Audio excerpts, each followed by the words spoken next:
What's up? It's your girl Birch Vaz. Welcome back to my channel, guys. I'm back with another video. This upcoming video is with Aunty Donna doing an interview with CVM on Mother's Day, talking about her adopted son and her other three children, and pretty much what it takes to raise them into good and educated young men and young women, guys. This is a very interesting video. Auntie Dana is such a blessing, and she's also such a role model for a lot of us. And God bless her. Let's get straight into the Love you, video, guys. mama. I said I love you, mama. You can count on your hand the amount of fathers who are 50-50. So most of the times, it is always the mother role to ensure that the child is being taken care of, to ensure that the child gets into school, to ensure that you have your pampers, to ensure that you have your feeding, to ensure everything. So the challenges I had were basic challenges that any mother would have. You want the best for your child. You want your child to go to primary school, basic school, and stuff like that. And so at times, during their early childhood age, I made sure that was my number one priority, because I always say, them never ask me if you come into the world. And me go for them. So I always try to put myself behind and put my children in front. So when I say that if I cook chicken back and dumpling, I make sure that they get the meat and I get the gravy, those sort of situations. I made sure that they were number one. So in saying so, they always get everything that they wanted and everything that I could afford. Like, for example, I always make sure that my children, every birthday they had, I had some sort of celebration. And if I don't keep it at the house, at that time you used to have McDonald's where you could keep the parties there. I always allow them to feel like they are, if they don't, I didn't want them to feel, oh, because Mary had a birthday, they could not have that. I always make sure that they were well taken care of, clothes-wise, shoes-wise. That is why I pushed and go out there for my children. And in this nowadays days, a lot of inner city parents are not doing that. I notice now that most of them come before the children. So the mother will look nice, and then the children, them are all, what I'm saying. They are not, they don't, some of them, and I'm going to make it clear. That's why I said inner city. I don't want people to say I'm stigmatizing or I'm looking down. I'm just saying for what I see, that is where I live. A lot of the parents, them, don't push out for the children as much. My grandmother taught me a lot. Things that she taught me was to always pray. Things that she taught me was to always read my Bible. And these are the things that I pass on to my children. Although them don't like church, my daughter could sing. They were once on choirs and stuff like that growing up at Star Church.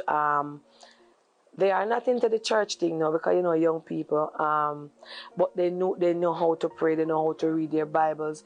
That is what I instill in them, and also Joshua. I never started to adopt Joshua until he was like 2 years old. So it took me about a year and a half to finalize the adoption. Yeah, it was that long.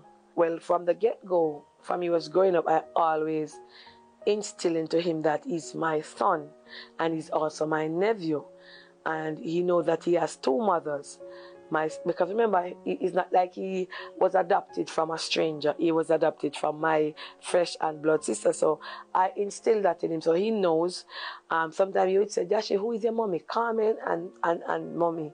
He said, Mommy, you and Carmen. So when he goes to the country, when she calls, I let her alone to have a conversation with her and talk to him. When I go to the country, he's allowed to go and see her. She allowed to come and see him and stuff like that. And I try to make like Mother's Day, like those type of holidays, either I go or she go, and he interacts with her. So he knows that he does not understand what adoption means because of his age, but he knows that I take him from his sister and we have him. That day I was showing me when she was pregnant with him, and he said, so I mean that in her belly? And I said yes. So he doesn't understand fully, but as a matter of fact, when they wanted to take Joshua from her to put her into a home, she tell them, say, no, my sister get Joshua before we even consent or agree. So she's fine with it. It took the general, there was no shortcoming, there was no easy route. You had to wait and you had to go there and you have to do this. It was just, you had to get everything intact. There's no, and although I'm family, if I did not fit the criteria, I could not get him. So it's just a plain open process. They had to come to my house. They had to check how much money I was working. At the time, I was a baker, so they saw income coming in. I used to sell, if you know that I was a social media seller. So I was always making money. So that was one of the things that she said, so, because my paycheck wasn't enough to carry it while I was working. So she was saying, how are you going to take care of a child with that small amount? Because, you know, as an office attendant, you don't get a lot of pay, you don't get good pay. So I remember when they did an interview with me, they said, so Miss Donna, you want to adopt the boy, where you going to get money to take care man your paycheck? So because I said, I don't just work as an office attendant, I also beg. So they in turn asked me to bring proof. Well, he does not understand that I am a public figure. He doesn't even know what a public figure is. I remember he understands phones. And I remember one day he come and say, Mommy, you know, so I see you down Renee, and I see up on the phone a video, and I explained to him and tell him that I go around and I help person. So he doesn't, because of his age, he does not understand, but he knows that I go out. So my time spent with Josh is mostly in the nights or early mornings, but mostly nights. So, okay, so when I get up in the mornings, he's sleeping. So if I'm on live or on Sundays, I make time for him. Definitely on a Sunday, that's me and Josh's time.